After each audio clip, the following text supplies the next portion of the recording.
একটার পর একটা ধাক্কা জীবনে। কয়েকদিন আগেই হারিয়েছেন স্বামীকে। তার চিকিৎসার খরচেই এখন প্রায় সর্বশান্ত তিনি। রাহুলের আকস্মিক মৃত্যুতে বন্ধ ভোলে বাবা পারকারেগা। সামনেই মেয়ের বিয়ে, হঠাৎ একমাত্র কাজ চলে যাওয়াতে দুশ্চিন্তায় সোমাশ্রী চাকি। কি ঘটেছে বিস্তারিত থাকছে এই প্রতিবেদনে। বন্ধুরা, চ্যানেলে নতুন হলে চ্যানেলটি সাবস্ক্রাইব করে রাখতে পারেন ও ভিডিওটি শেয়ার করতে পারেন।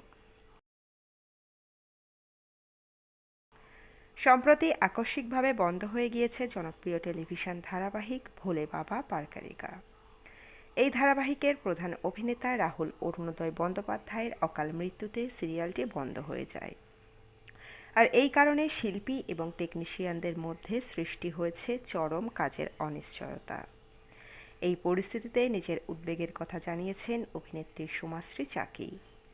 তিনি জানান, তার জীবনে চলতি মুহূর্তে একের পর এক দুঃখজনক ঘটনা ঘটছে, যার মধ্যে অন্যতম তার স্বামীর অসুস্থতা এবং চিকিৎসার খরচে প্রায় সর্বশান্ত হয়ে যাওয়া। সোমাশ্রী চাকি বলেন, স্বামীকে কিছু মাস আগে হারিয়েছি। তার চিকিৎসায় আমাদের সব সঞ্চয় চলে গিয়েছে। এখন আমার সামনে বড় চ্যালেঞ্জ, আমার মেয়ের বিয়ে ডিসেম্বর মাসে। কিন্তু কোথা থেকে কি করব বুঝতে পারছি না। একমাত্র যে ধারাবাহিকটিতে অভিনয় করছিলাম তা বন্ধ হয়ে গিয়েছে। তাই এখন কাজের জন্য অনেক জায়গায় যোগাযোগ করছি, কিন্তু সহজে কাজ পাওয়া যাচ্ছে না। বর্তমানে তিনি নিজে কর্মহীন এবং নানা ধরনের সমস্যায় পড়েছেন, যা তার জীবনকে আরও কঠিন করে তুলেছে। তিনি আরও জানান, আমার মেয়ে এখন ২৬ বছর বয়সী। আগে সে মাস কমিউনিকেশন বিষয়ে পড়াশোনা করত এবং কিছুদিন চাকরি করছিল, কিন্তু বর্তমানে তারও কোনো কাজ নেই। আমার মেয়ের জন্য আমি চিন্তিত। কোথাও কোনো কাজ না পাওয়ার কারণে আমাদের পরিবার বর্তমানে চরম অর্থনৈতিক সংকটের মধ্যে রয়েছে। সমাজসেবী চাইছেন শিল্পীদেরও যেন সুযোগ মেলে এবং তাদের জীবনের স্থিতি ফিরে আসে, যাতে তাদের অশান্তি কিছুটা কমে। এদিকে ভোলে বাবা পারকারেকা ধারাবাহিক বন্ধ হওয়া নিয়ে শিল্পী মহলে উদ্বেগ দেখা দিয়েছে।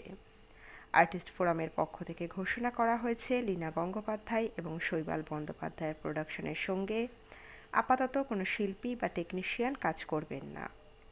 এই সিদ্ধান্তের ফলে আরও কিছু ধারাবাহিক বন্ধ হয়ে গিয়েছে, যার মধ্যে চিরসখা অন্যতম। এসব ঘটনায় শিল্পীদের মধ্যে অসন্তোষ এবং দুশ্চিন্তা আরও বেড়ে গিয়েছে। অবশেষে সোমাশ্রী চাকি চান, রাহুলের মৃত্যুর কারণ খতিয়ে দেখা হোক এবং যেন এ ধরনের পরিস্থিতিতে শিল্পীরা সঠিক বিচার পান।